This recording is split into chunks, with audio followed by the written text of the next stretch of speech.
What would you do if someone you once loved, someone you had children with, someone you had promised to cherish, wanted you dead? Not in a moment of anger, not in the heat of an argument, but with cold calculation, a plan that took years to develop, a hitman paid in checks, and a trap so perfectly designed that you never had a chance. On February 16, 2022, a 33-year-old father of 4 named Jared Bridegan was driving home from dropping off his 9-year-old twins at their mother's house. His 2-year-old daughter was strapped into a car seat in the back. He took the same route he always took, the same one-way road, the same predictable path that his ex-wife knew by heart. And then he saw something in the road. Tire. Just a tire sitting in the middle of his lane, blocking his path on a one-way street.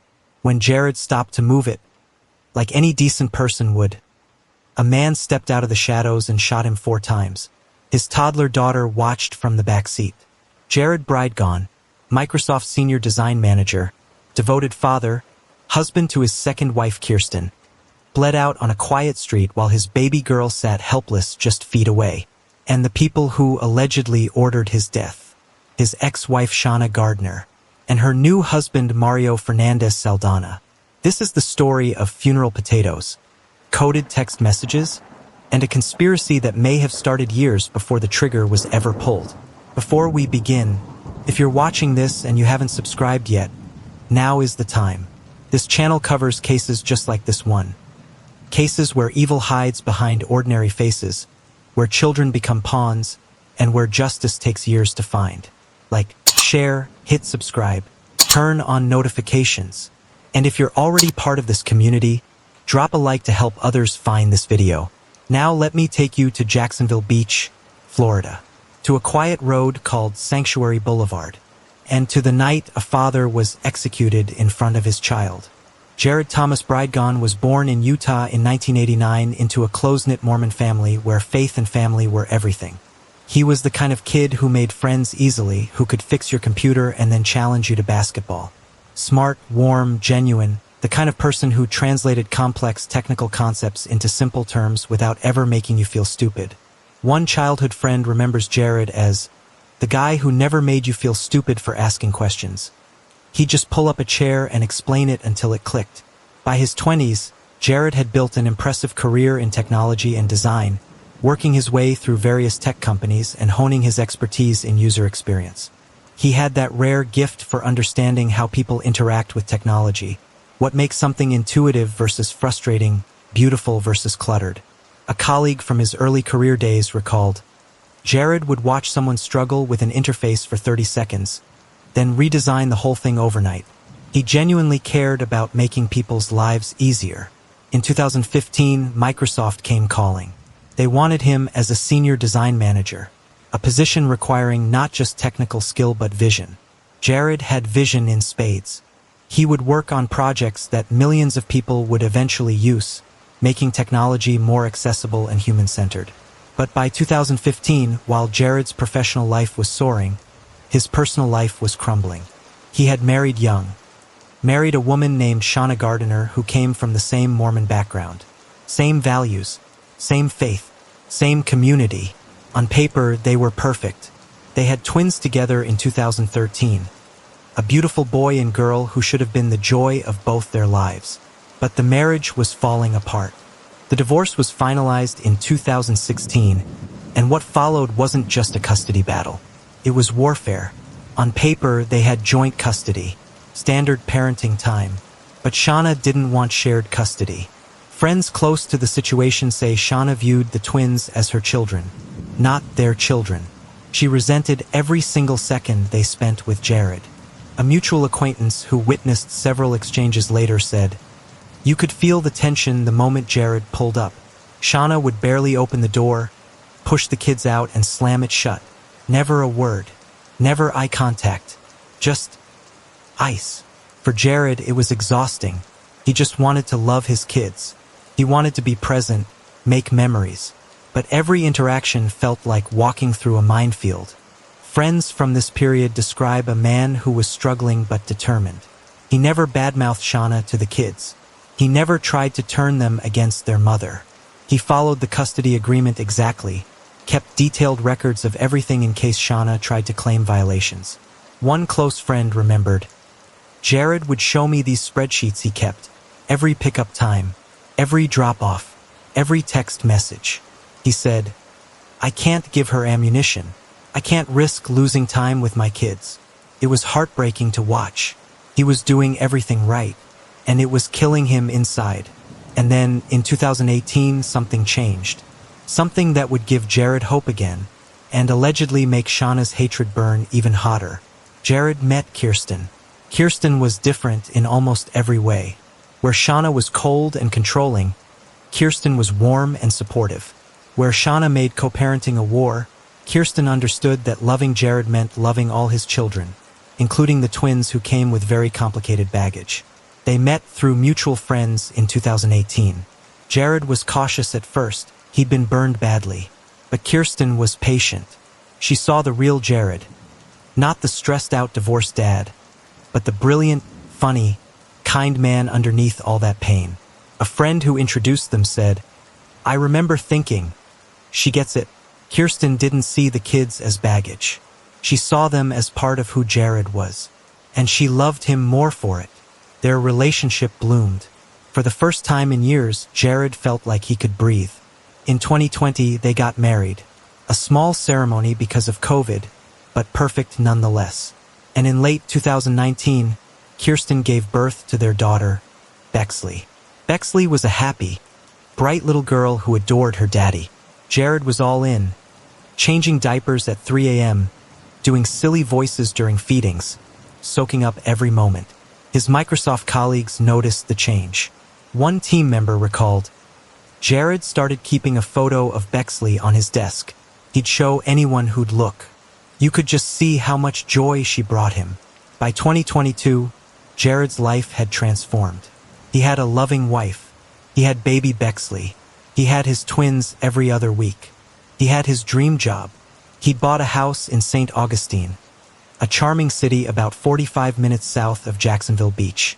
To anyone looking from the outside, Jared Bridegan had rebuilt his life beautifully. He'd found happiness after heartbreak. But north of him, in Jacksonville Beach, his ex-wife was watching all of this. And according to prosecutors, she couldn't stand it.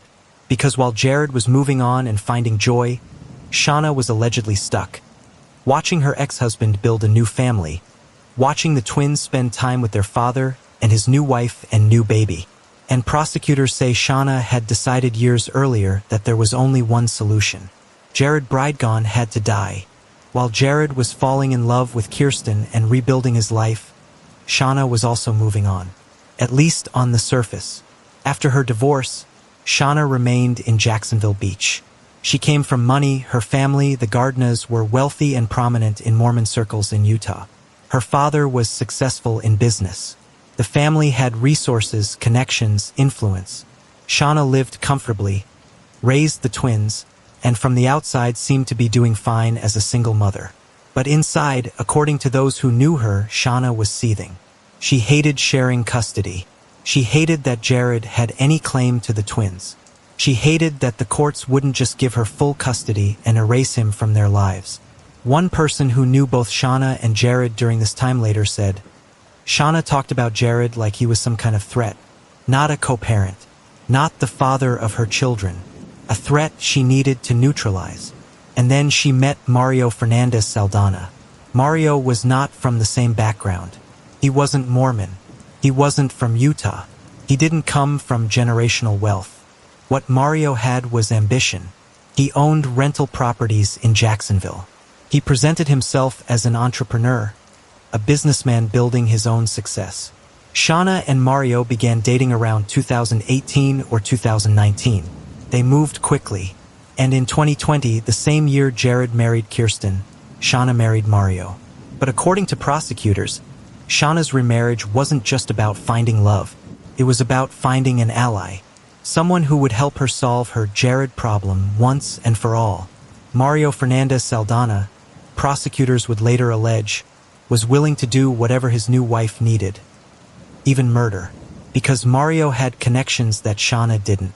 Mario owned rental properties, which meant he dealt with tenants, some of whom might be desperate enough to do terrible things for money. Things that a wealthy Mormon woman from Utah wouldn't know how to arrange herself. One of those tenants was a man named Henry Tenon. And according to prosecutors, that connection would become the link between Shanna's alleged desire to kill Jared and the man who would actually pull the trigger. But before Henry Tenon entered the picture, there was a years-long trail of evidence that prosecutors say shows Shanna's intent. Text messages, cryptic communications, references to funeral potatoes and doing magic, and needing a hitman. Messages sent in 2015, 7 years before Jared would die on Sanctuary Boulevard.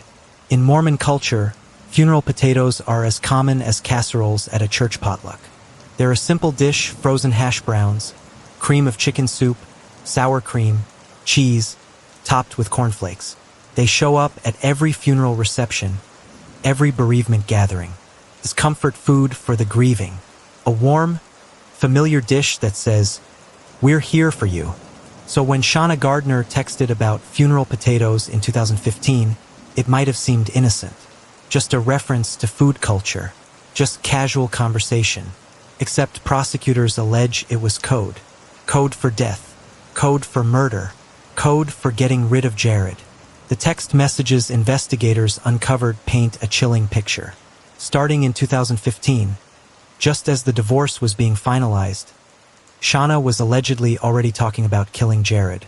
In one message, she allegedly mentioned needing a hitman. In another, she talked about doing magic, which prosecutors interpret as making someone disappear. The funeral potatoes references appeared multiple times over the years. A forensic psychologist who reviewed the messages later commented, "These aren't heat-of-the-moment threats. This is fantasy becoming obsession." When someone references violence repeatedly over years, it shows a pattern of ideation that can eventually lead to action. But wanting someone dead and actually killing them are two different things. For years, the messages remained just that, dark thoughts that never became dark deeds. Until Mario entered the picture. After Shanna married Mario in 2020, things allegedly accelerated. Now Shanna had someone who could help her, someone who had connections, someone willing to be an accomplice. And Mario knew exactly who to call. Henry Tenon had rented property from Mario. They had a landlord-tenant relationship that had evolved into something more. Tenon was 61 years old with a spotty criminal record and a history of financial struggles. In other words, he was the kind of person who might be desperate enough to commit murder for money. According to Tenon's later testimony, Mario approached him about the job sometime in late 2021 or early 2022. The pitch was straightforward. Mario's wife wanted her ex-husband dead. She was tired of sharing custody. She wanted the kids to herself. And she was willing to pay $150,000 to make it happen. $150,000. For the life of a 33-year-old father. Tenon allegedly agreed. And the planning began. Jacksonville Beach is a beautiful coastal community. The kind of place where families raise kids, where retirees settle down, where the biggest concerns are beach erosion and tourist traffic. Sanctuary Boulevard runs through one of the nicer residential neighborhoods. Quiet, safe, peaceful. It's also a one-way road in certain sections, which means if you're driving through, you can't easily turn around. You have to follow it to the end. Shanna Gardner lived on a street that connected to Sanctuary Boulevard. When Jared dropped off the twins, he had to drive through her neighborhood. And the only way out was via Sanctuary Boulevard. Same route, every time. Predictable, scheduled. Shanna knew exactly when Jared would be on that road. She had his custody schedule. She knew he was punctual, reliable, consistent. And she knew that if something was blocking the road, Jared would stop to move it. Because that's the kind of person he was. According to prosecutors, the plan was simple but effective. Place an obstacle in the road, something that couldn't be driven around. Wait for him to get out, then shoot him. The obstacle they chose was a tire. Just an ordinary tire. Nothing immediately suspicious. Just something that needed to be moved. February 16th, 2022 wasn't random. It was a Wednesday, one of Jared's regular custody exchange days. Everything had to go perfectly. And according to prosecutors, that's exactly what happened. If you're still watching, you're clearly interested in real cases told in full. Like, share, subscribe now, and hit that notification bell so you don't miss what comes next. According to prosecutors, the conspiracy to murder Jared Bridegan didn't happen overnight. It evolved. It escalated. And by 2020, when Shanna married Mario, the plan began to take shape. But before Henry Tenon ever pulled the trigger, there was a disturbing pattern of behavior that investigators would later uncover. A pattern that showed just how obsessed Shanna had become with getting rid of Jared, and how willing Mario was to help her do it. Shanna didn't just talk about killing Jared with one friend. She talked about it with multiple people, over multiple years, in multiple contexts. Detective Christopher Johns testified during a bond hearing about the breadth of Shanna's attempts to find someone who would kill her ex-husband. In 2017, Jared's own brother-in-law came to Jacksonville Beach Police Department with a disturbing story. Shanna had told him she was so angry with Jared sometimes that she thought about hiring a hitman to take him out. At the time, police didn't have enough to act on. It seemed like venting, dark thoughts expressed in a moment of frustration. But it wasn't just venting. A tattoo shop owner later told investigators that Shanna had approached him asking if he knew anyone who could help her. She said she needed someone to shut Jared up. According to testimony, she was actively searching, actively asking, actively trying to make it happen. And then there was her best friend, Kim Jensen. The text messages between Shanna and Kim went beyond just coded references to funeral potatoes. They were explicit. They were violent. They showed a woman who wasn't just angry. She was consumed with the idea of Jared's death. In one message, Shanna wrote, "I would happily love to see him get a lethal injection." In another, "I'm not even joking, I want him gone." In 2016, she texted, "Is it too late to get a hitman? I'm serious." Kim responded to one exchange, "We'll be dancing in the streets when he's gone." Notice the word, when, not if. And Shanna replied, "Oh, I am hoping so badly for a casserole party." A casserole party. A celebration of death. Funeral potatoes served at Jared's funeral. These weren't jokes. The prosecution would later argue these messages showed a years-long obsession that eventually found an outlet in Mario Fernandez. But why was Shanna so desperate to have Jared killed? Custody battles are frustrating. Sure, but murder? The answer, according to investigators, was money. Shanna came from wealth. Her parents, the Gardners, had established an irrevocable trust for her benefit.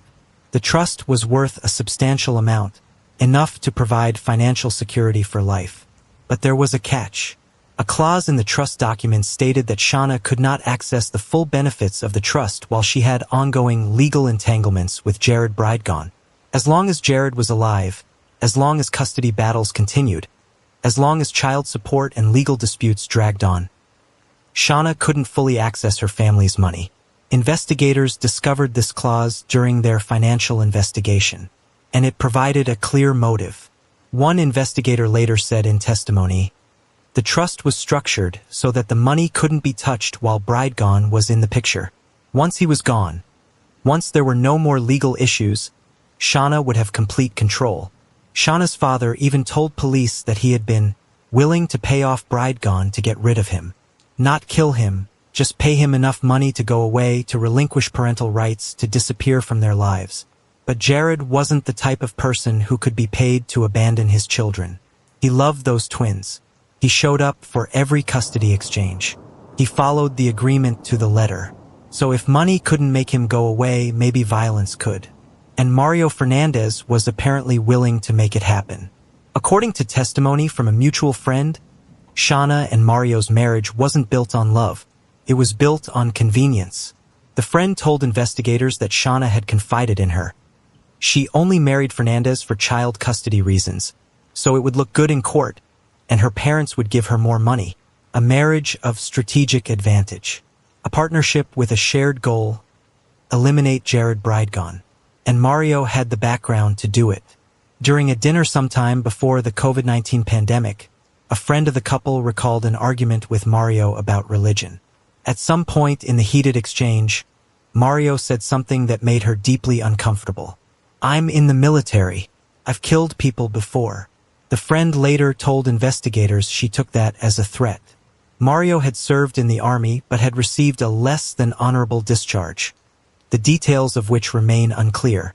But the message was sent. Mario was someone who could be dangerous. And according to testimony, Shanna told Kim Jensen that Mario had offered to help with the Jared problem. In one conversation recounted to police, Shanna said, "Mario offered to get 4 guys and break into Bridegan's residence to take care of him, and nobody would ever know." But that plan apparently never materialized. Too risky, too many people involved, too many things that could go wrong. So they moved to Plan B, surveillance. According to text messages between Shanna and Kim Jensen, Mario began stalking Jared. He followed him, learned his routines, studied his patterns, looked for opportunities. Shanna referred to these as missed opportunities in her texts. Times when Mario had been close enough to touch Jared, close enough to kill him, but the circumstances weren't right. A detective testified that these messages showed Mario was actively surveilling Jared, looking for the perfect moment to strike. But the perfect moment never came. Jared's schedule was too unpredictable in most contexts. He worked at Microsoft. He had meetings. He had errands. He was surrounded by people most of the time, except for one predictable, isolated moment every week: the custody exchange. Every week, Jared drove to Shanna's house in Jacksonville Beach to pick up or drop off the twins. Same route, same neighborhood, same one-way road with no alternate exits. Sanctuary Boulevard. If they were going to kill him, that was where it would have to happen. And so the plan shifted again. No break-in, no ambush at his home, no confrontation in a public place. They would make it look random. An obstacle in the road. A good Samaritan stopping to help. A shooter emerging from the darkness. According to prosecutors, they even conducted practice runs.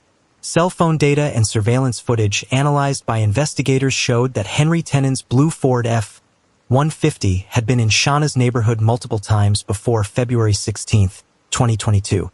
Graphics presented in court showed that Tenon made at least 2 passes through the area on the day of the murder, testing the route, checking sightlines, making sure the plan would work. One investigator testified, "This wasn't a spur-of-the-moment decision. This was rehearsed. They practiced it. The tire, the placement in the road, the shooter's position in the shadows, the escape route, all of it had been planned. All of it had been tested." And on February 16, 2022, when Jared Bridegan drove down Sanctuary Boulevard with his 2-year-old daughter in the back seat, the plan was executed perfectly. February 16, 2022 started like any other Wednesday for Jared Bridegan. The weather in St. Augustine was pleasant. Mid-70s, partly cloudy, the kind of Florida winter day that makes everyone else jealous. Jared went to work at Microsoft that morning, probably attended meetings, reviewed designs, collaborated with his team. A colleague who worked with Jared that day later recalled, "He seemed great. Normal Jared. We talked about a project we were wrapping up. He was excited about it. There was nothing at all that suggested anything was wrong." In the afternoon, Jared left work to pick up the twins. He'd made this drive hundreds of times. 45 minutes north on I-95, then east toward the coast. He arrived at Shanna's house around 6 p.m. The exchange was probably brief. Shanna wasn't the type to make small talk. Just hand over the kids and close the door. The twins, now 9 years old, loaded into Jared's SUV. They could buckle themselves in, make conversation, have opinions about where they wanted to eat. Jared had brought his youngest daughter Bexley with him. She was 2 years old, strapped into her car seat in the back, probably with snacks and toys. For the next hour or so, Jared enjoyed time with all 3 kids. They went to dinner, maybe McDonald's or another kid-friendly spot. The twins told him about school, about their friends. Bexley babbled happily. This was what Jared lived for. These moments. All the stress of the custody battle, all the tension with Shanna, all the frustration. It was all worth it for evenings like this. Around 7:30 p.m., it was time to take the twins home. Jared loaded everyone back into the SUV. He pulled out of the restaurant parking lot and headed back toward Shanna's neighborhood. The sun was setting. Street lights were beginning to flicker on. Jared pulled up to Shanna's house at approximately 7:40 p.m. The twins gathered their things, said goodbye to their dad and baby sister, and headed inside. Standard custody exchange. Nothing unusual. Just another Wednesday. Jared checked on Bexley in the back seat. She was probably getting sleepy. It was past her bedtime. The drive home would be quiet. He pulled away from Shanna's house and turned onto the streets that would take him to Sanctuary Boulevard, the only way out. It was approximately 7:45 p.m., and somewhere in the darkness, Henry Tenon was waiting. Jared's headlights cut through the growing darkness as he drove down Sanctuary Boulevard. It was quiet. Most people were inside having dinner, watching TV, getting kids ready for bed. And then Jared saw it. Tire, sitting in the middle of his lane, just sitting there, blocking the road. He slowed to a stop. His headlights illuminated the obstacle. It wasn't damaged. It wasn't deflated. It was just there. In the back seat, 2-year-old Bexley was probably dozing. Jared put the SUV in park. He unbuckled his seatbelt. He opened his door. This was who Jared was. He saw something blocking the road, and his instinct was to help, to move it out of the way, to do the right thing. He stepped out of his vehicle. He walked toward the tire, and from somewhere in the darkness, from behind a tree, from the shadows between houses, Henry Tenon stepped out with a gun. For shots rang out. 2 bullets hit Jared. 2 hit his SUV. Jared Bridegan collapsed onto the pavement. Blood began to pool beneath him. He'd been shot in the torso. The injuries were catastrophic. Inside the SUV, Bexley was still strapped in her car seat. She heard the gunshots. She heard the chaos. She was alone in the car with her father bleeding out just feet away. Tenon fled the scene. The hit was complete. Jared was down. For several agonizing minutes, Jared lay on the road, bleeding, dying, while his toddler daughter sat helpless in the vehicle behind him. Eventually, a neighbor heard something. Maybe the gunshots. Maybe a sense that something was wrong. They called 911. There's been a shooting on Sanctuary Boulevard. Someone's hurt. There's a car in the road. Police and paramedics rushed to the scene. When they arrived, they found Jared lying in the street. He was still alive, barely. They began emergency treatment, but the wounds were too severe. Despite their best efforts, Jared Bridegan was pronounced dead at the scene. When Good Samaritans arrived before police, they found Bexley still strapped in her car seat. Alone, confused, traumatized. Later, when police gently questioned her, the 2-year-old tried to explain what happened in the only way she could. "Daddy opened my car door and I heard a boom." And when Jared didn't get up from the street, when he lay motionless on the pavement, Bexley had a simple explanation. Daddy was sick. She thought her father was sick. Not dead. Not murdered. Just sick. The scene was immediately cordoned off. This was a homicide, a clear, intentional killing in a quiet residential neighborhood. Someone had executed Jared Bridegan in cold blood. Someone had to tell Kirsten. Imagine being at home, expecting your husband to return from a routine custody drop-off, and instead getting a phone call from the police. "Mrs. Bridegan? This is the Jacksonville Beach Police. I'm afraid I have some very difficult news." Kirsten's world shattered in that instant. Jared was dead, shot, murdered, and their daughter Bexley had witnessed it. Kirsten later described that moment in an interview. "I kept thinking there had to be a mistake. Jared was careful. He followed all the rules. How could this happen?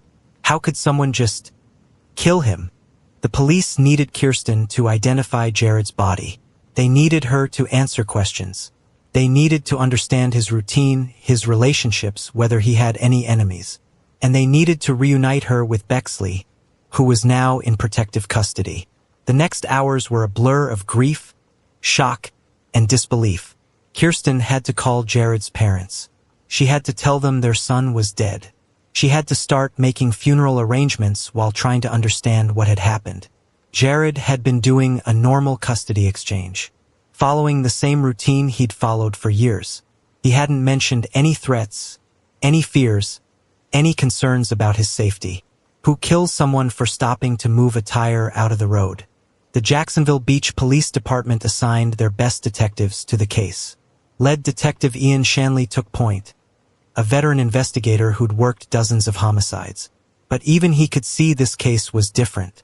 The level of planning, the cold-blooded execution, the fact that someone had set a trap and waited for their victim. Police Chief Jean Paul Smith would later describe it bluntly. Jared Bridegan was gunned down in cold blood. From the beginning, investigators noticed something crucial. This was calculated. Someone had placed a tire in the middle of a one-way road, a road with no alternate route. Anyone driving down that street would have to stop. This wasn't random. This wasn't a robbery gone wrong. This was an ambush designed for one specific target.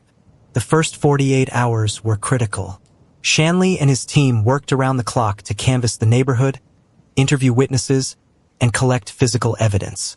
The tire was processed for fingerprints, DNA, any trace evidence. Shell casings were recovered for ballistics analysis. Jared's SUV was towed for forensic examination, and investigators began pulling surveillance footage from every camera in the area. Detectives knocked on doors throughout the neighborhood. Did you hear anything unusual around 7:45 p.m.? Do you have security cameras?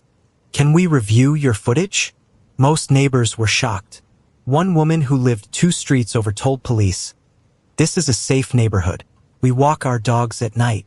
Kids ride bikes. This kind of thing doesn't happen here. It just doesn't." But they cooperated. They provided footage. They shared what little they'd heard or seen.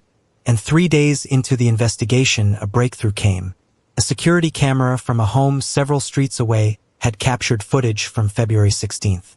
The timestamp showed 7:43 p.m., just minutes before Jared was shot. On the grainy video, a blue Ford F-150 pickup truck could be seen driving slowly through the neighborhood, moving cautiously, like the driver was looking for something. The tech team enhanced the footage, ran it through databases, cross-referenced it with DMV records, and they got a hit. The truck belonged to Henry Tenon, age 61, local address in Jacksonville. Run his background. Tenon had a criminal record. Nothing violent, but enough to show he was familiar with the legal system. Minor drug offenses, theft, probation violations. More importantly, Tenon had no apparent connection to Jared Bridegan. They didn't work together. They didn't have mutual friends. There was no obvious reason why Tenon would want Jared dead, unless someone had hired him. Pull his cell phone records. Cell phone records placed Tenon in Jacksonville Beach the evening of the murder. Specifically, they placed his phone pinging off towers covering Sanctuary Boulevard right around the time of the shooting. The blue truck on surveillance. The cell phone data. The timing. They had their shooter. But this was just the beginning. Henry Tenon didn't know Jared. He had no personal motive, which meant someone had hired him. Someone had paid him to ambush Jared on that quiet street. Investigators began digging into Tenon's financial records. Bank statements, deposits, withdrawals, anything showing an influx of cash. And that's when they found something extraordinary.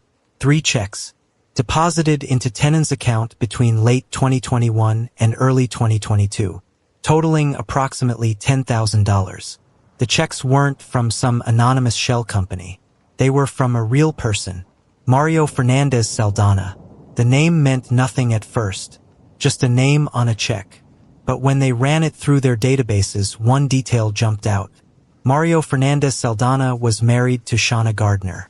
Shanna Gardner, Jared Bridegan's ex-wife, the mother of his twins, the woman who allegedly hated sharing custody. Suddenly, the case made sense. One investigator later said, "The moment we made that connection, everything clicked. This wasn't about money. This wasn't random violence. This was a custody dispute that someone decided to solve with murder." Pull everything on Mario Fernandez Salabarria and Shanna Gardner. Phone records, financial records, text messages, social media. Everything. The investigation had shifted from a murder case to a conspiracy case. Because if Mario had paid Tenon to kill Jared, and Mario was married to Jared's ex-wife, then this wasn't just about murder. It was about a mother allegedly hiring someone to kill the father of her children so she could have them all to herself. Detectives also discovered that on the night of the murder, they spoke to Shanna Gardner. She admitted the divorce was not amicable, and the ex-couple only communicated by text. She said she did not know if the victim had any issues with anyone which would lead to his death. But Shanna didn't just answer questions. She tried to deflect. When investigators asked if she had any theories about what happened to Jared, Shanna offered suggestions. Maybe it was a drug deal gone wrong, she said, or a gang initiation. And then she suggested they investigate someone else entirely, Kirsten Bridegan, Jared's widow. Shanna also claimed that Sanctuary Boulevard is where you go to buy drugs in Jax Beach. Detective Shanley later testified that in his 5 years working in Jacksonville Beach, he had never heard anyone characterize Sanctuary Boulevard as a drug area. It was a quiet residential neighborhood. Families, retirees, children playing. But Shanna was already trying to redirect the investigation away from herself. They also spoke to Kirsten Bridegan that night. Kirsten told investigators, Shanna and Mario lie to the kids and try to make Jared look bad to them. The only person who had ill will toward him is Shanna and Mario. 2 days after the murder, police subpoenaed the cell phones of both Mario and Shanna. They also spoke to Shanna's father, who said that Jared was set on making Shanna's life miserable after the divorce and that he was preoccupied with money. The documents also noted that Shanna's father said he was willing to pay off Jared to get rid of him. The web was tightening. Before I continue, I need you to do something. This case gets more complex from here. The evidence, the arrests, the legal battles, the shocking twist where the alleged hitman tries to recant. If you're not subscribed to Crime Case Voices, subscribe now. Turn on notifications. Drop a like if you think Jared's story deserves to be told. Now let's talk about those checks. Because when investigators looked at the memo lines, they found something that would become crucial to the prosecution's case. On January 25, 2024, 2 years after Jared's murder, coordinated arrest warrants were executed. Shanna Gardner was arrested and charged with first-degree murder, conspiracy to commit murder, solicitation to commit murder, and child abuse. Mario Fernandez Salabarria was arrested the same day, facing identical charges. Both pleaded not guilty. Both were held without bond, and both were facing the possibility of death. Jacksonville Beach Police Chief Jean Paul Smith held a press conference the day of the arrests. Jared Bridegan was gunned down in cold blood. He was murdered in front of his child. We believe we now have the people responsible in custody. Justice is coming. Kirsten Bridegan, Jared's widow, released a statement. While nothing will bring Jared back, we are grateful that those allegedly responsible will finally face justice. Jared was an incredible father, husband, and human being. When detectives examined the 3 checks that Mario Fernandez Salabarria had written to Henry Tenon, they noticed something unusual. Each check had a memo line, and each memo said the same thing: Kickstarter, good luck. Kickstarter, the crowdfunding platform where people raise money for creative projects. On the surface, it seemed plausible. Maybe Mario was investing in one of Tenon's business ideas. Maybe it was legitimate. Except when investigators dug deeper, they found that Henry Tenon had no Kickstarter campaign, no business venture, no entrepreneurial project, no online presence suggesting he was developing anything. The Kickstarter was fiction. Prosecutors would later argue that Kickstarter Good Luck was a cover story, a plausible-sounding reason for large cash transfers that wouldn't immediately raise red flags. Because think about it, if you were planning to pay someone to commit murder, you wouldn't write payment for hit in the memo line. You'd come up with something innocent, something that could be explained away if questioned. Kickstarter Good Luck was exactly that kind of cover. The 3 checks totaled approximately $10,000. According to Tenon's later testimony, that was just a down payment. The full contract was allegedly for $150,000. $10,000 up front, with the remaining $140,000 to be paid after completion. But after Jared was killed, the full payment never came. Mario allegedly stopped communicating, stopped answering calls, stopped returning messages. A financial crimes investigator who reviewed the case said, "This is actually common in murder-for-hire cases. The person who orders the hit often has no intention of paying the full amount. Once the job is done, what's the hitman going to do? Sue them?" Tenon had killed a man, murdered a father in front of his child, for $10,000 and empty promises. Detectives also discovered the nature of Tenon and Mario's relationship. Tenon had rented property from Mario. They weren't friends, but Mario was Tenon's landlord, which meant Mario knew Tenon's financial situation. He knew Tenon struggled to make rent.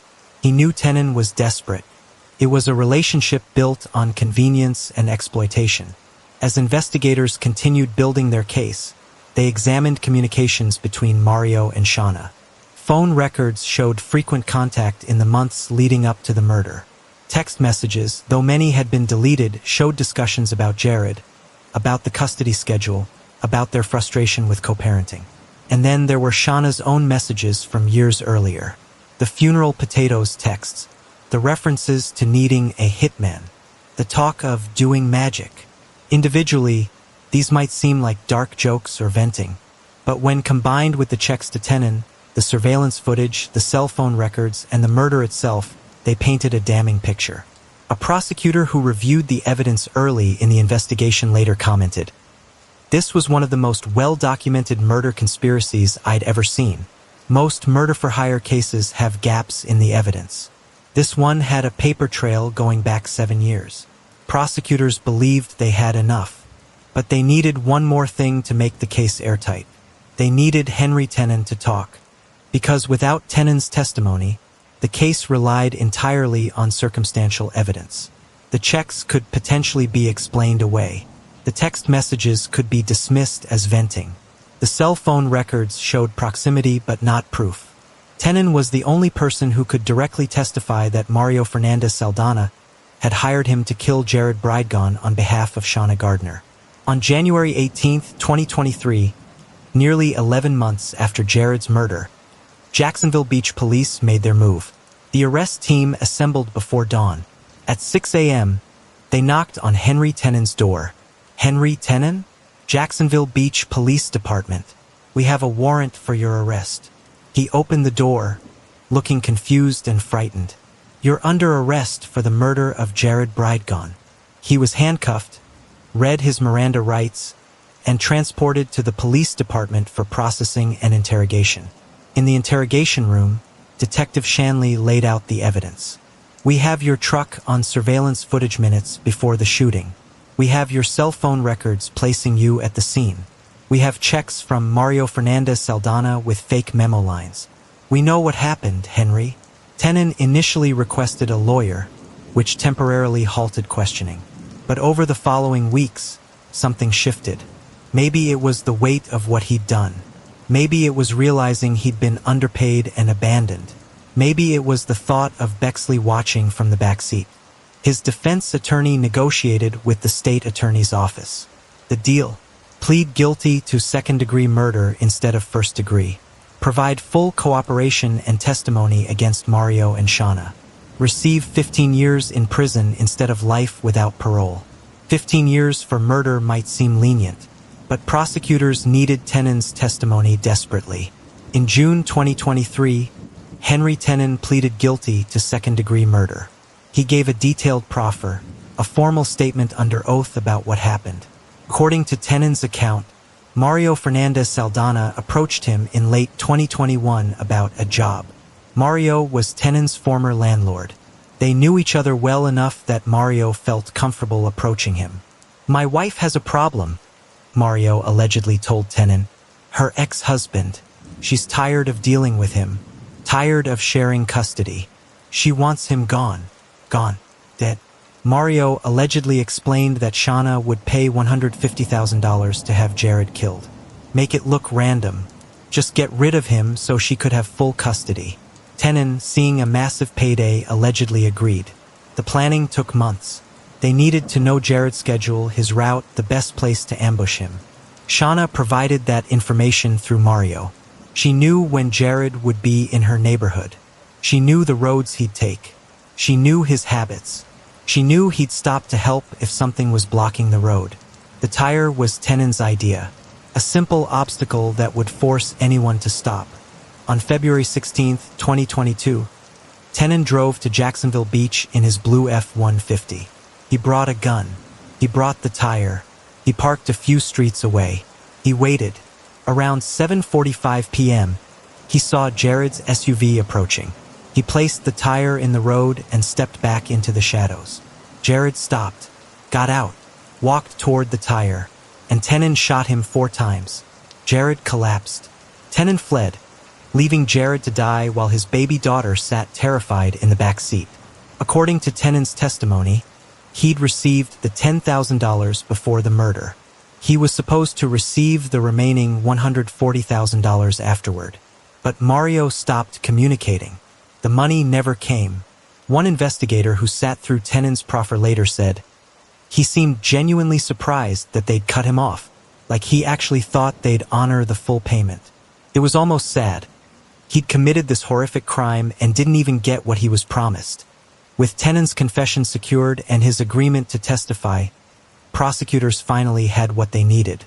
In late 2024, Henry Tenon's defense attorneys filed a shocking motion in court. Tenon wanted to withdraw his guilty plea. According to the motion, Tenon's original confession was false. He claimed he didn't actually commit the murder. He said he was pressured by police and prosecutors into confessing to a crime he didn't do.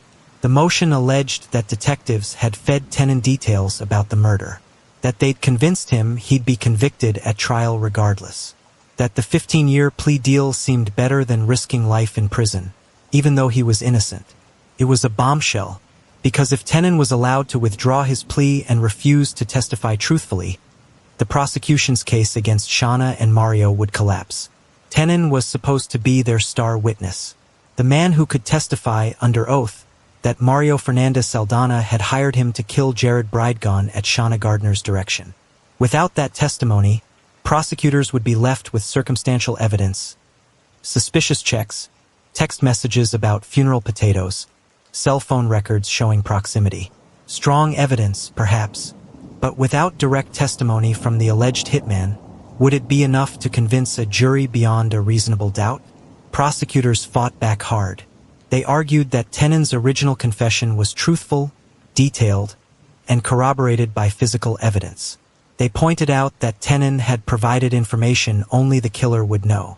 They suggested that Tenon was now lying, either because he'd been pressured by someone connected to the defendants or because he hoped to escape his 15-year sentence. The state attorney's office filed their own motion opposing Tenon's request. Henry Tenon murdered Jared Bridegan. He confessed to it. He pleaded guilty to it. Now, after years of cooperation, he suddenly claims he's innocent? This is a transparent attempt to derail justice for Jared's family. But Tenon's attorneys maintained their position. They filed supplemental briefs arguing that the confession was coerced and that Tenon deserves the opportunity to assert his innocence. A legal expert who reviewed the case but wasn't involved in it said, "This is incredibly rare.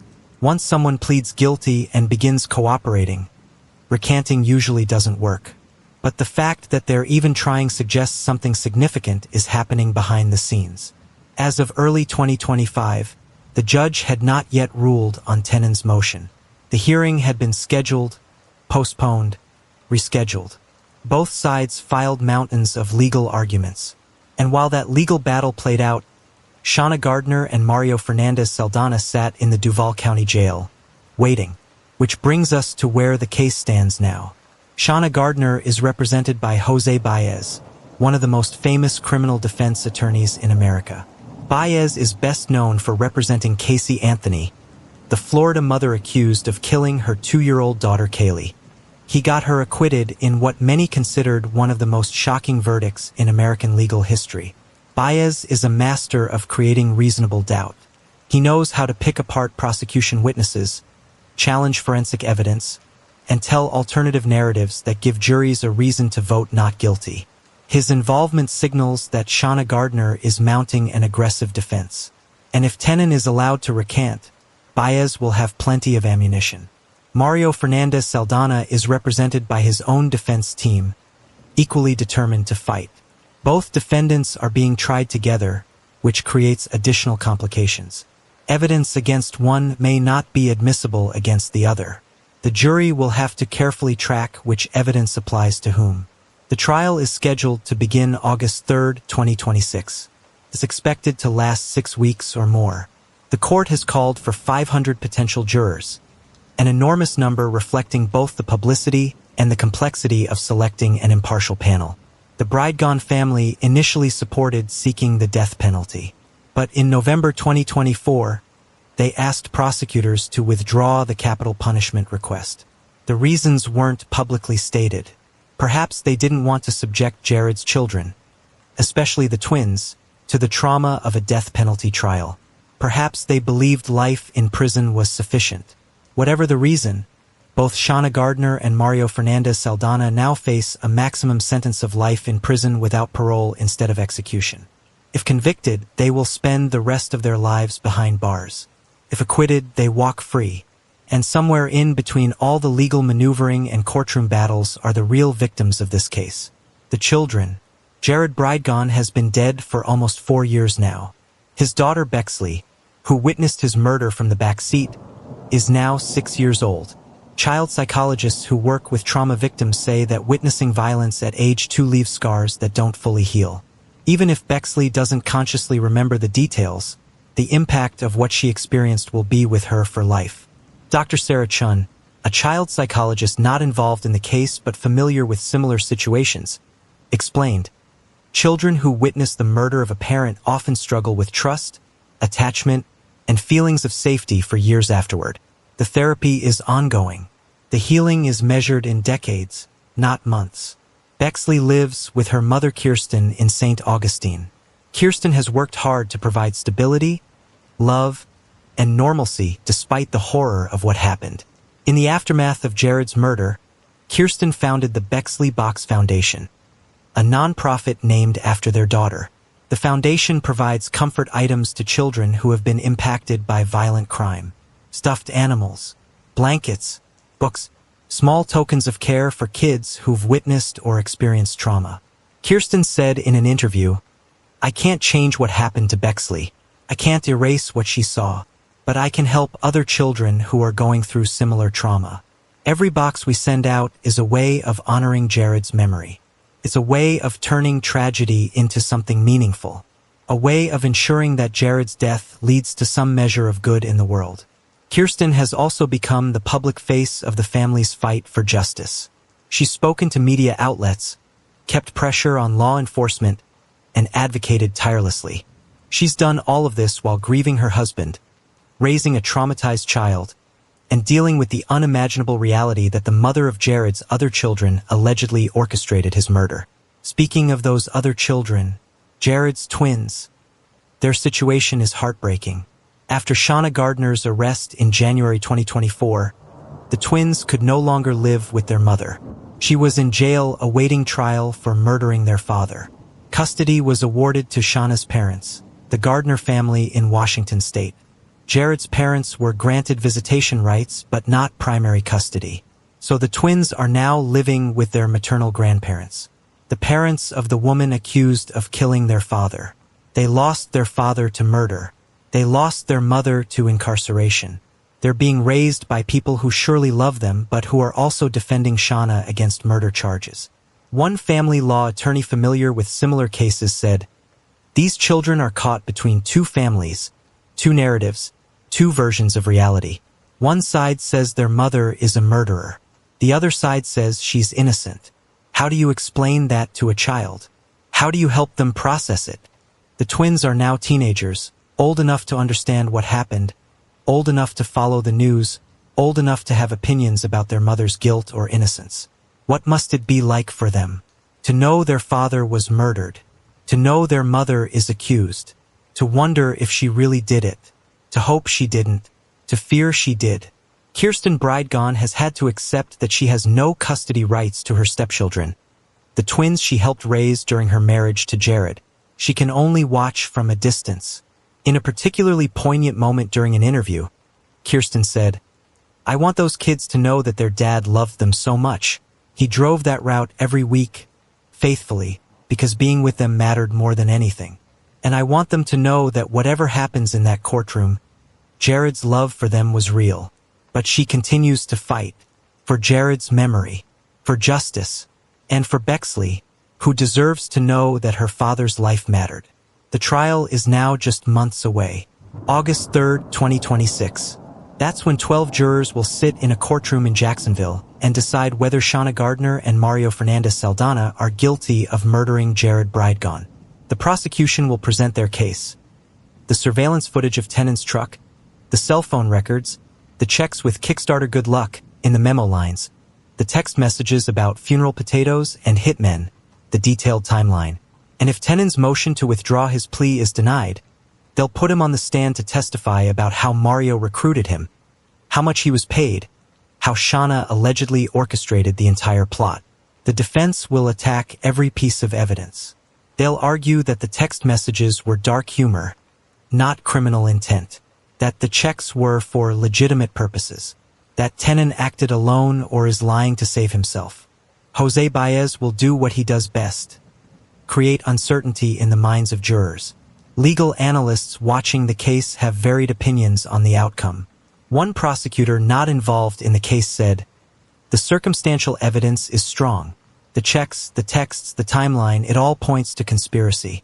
But without Tenon's testimony, it becomes much harder. Juries want a smoking gun, and Tenon is that smoking gun." A defense attorney also not involved said, "Baez is brilliant at creating alternative narratives. He'll argue that Tenon acted alone, that the texts were taken out of context, that Mario was innocently helping a tenant. He only needs one juror to have reasonable doubt. And at the end of it all, the jury will deliberate. They'll review the evidence. They'll discuss the testimony. They'll try to determine the truth. If they find Shanna Gardner and Mario Fernandez Salabarria guilty, both will be sentenced to life in prison without the possibility of parole. They'll spend the rest of their lives behind bars, never again breathing free air, never again seeing their families except through prison glass. If they find them not guilty, Shanna and Mario walk out of that courtroom as free people. The case is over. There are no retrials, no appeals from the prosecution. They go home. For Jared Bridegan, there is no verdict that brings him back. No justice that restores what was taken. No sentence that gives his children their father again. But for his family, for Kirsten, for Bexley, for his parents, the trial represents something critically important. The chance to have the truth told in a court of law. The chance to see the people allegedly responsible held accountable. The chance to say, finally and officially, that Jared's life mattered. That he wasn't just a Microsoft executive or a divorced dad or a name in a case file. He was a person, a father who loved his kids, a husband who rebuilt his life after heartbreak. One of Jared's colleagues at Microsoft said it best. Jared was the kind of guy who'd stop whatever he was doing to help you. If you were stuck on a problem, he'd pull up a chair. If you needed advice, he'd make time. That's who he was. He helped people. It's what he did. And on February 16th, 2022, that basic decency, that fundamental human kindness, cost him everything. He saw a tire in the road. He stopped to move it. He was trying to help. And someone allegedly made him pay for it with his life. If you've watched this far, I need you to do something important. Share this video. Let people know what happened to Jared Bridegan.